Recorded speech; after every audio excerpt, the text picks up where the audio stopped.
నమస్తే సార్, నా పేరు శృతి, గుంటూరు జిల్లా నుంచి మాట్లాడుతూ ఉన్నాను సార్.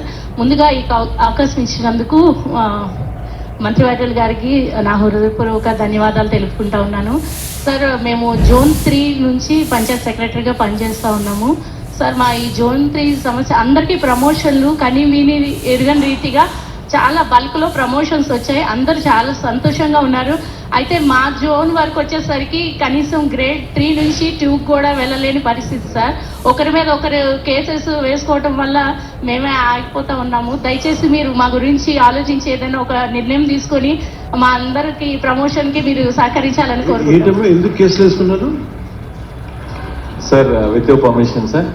సార్, మనకి 4 జోన్స్లో 1, 2, 3, 4లో జోన్ 1లో, జోన్ 2లో, జోన్ 4లో కన్నా జోన్ 3 వాళ్ళు బాగా తెలివిగలవారు సార్. వాళ్ళు ఏం చేశారంటే సార్, వాళ్ళలో వాళ్ళే కేసులు వేసుకొని హైకోర్టులో స్టే తీసుకొచ్చారు సార్, ఎవరికి ప్రమోషన్ ఇవ్వద్దని చెప్పేసి.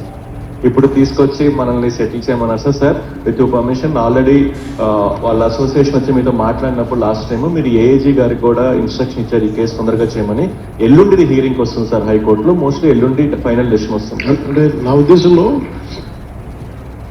అంటే ఇలాంటి అంటే ఉద్యోగ సంఘాలు ఉన్నాయి కాబట్టి ఒకసారి కోర్టులకు వెళ్ళిన తర్వాత అది కోర్టు పనితీరులోనూ లేదా డిలే అయిపోతాం. ప్రతి చోట ప్రతి జోన్లో వచ్చి ఆ పర్టికులర్ జోన్లో రాకపోవడానికి కొంత ఉద్యోగ సంఘాల ప్రతినిధులతో కూడా కూర్చోబెట్టి కొంత నెగోషియేట్ చేయడం, లేదంటే కొంత అధికారులు కూర్చోబెట్టి కొంత కేసులు విత్డ్రా చేసుకోమని చెప్పడం, లేదంటే అంటే ఎవరికి కాకుండా పోతుంది కదా, విలువైన టైం ఎవరికి కాకుండా పోతట్లేదు కొంచెం. సార్, దాదాపు 41 మంది కేసు వేశారు సార్. 37 మంది ఇప్పుడు విత్డ్రా చేసుకున్నారు సార్.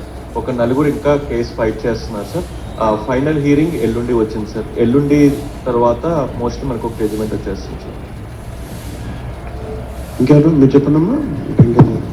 సార్, దయచేసి త్వరగా దాని మీద నిర్ణయం తీసుకోండి సార్.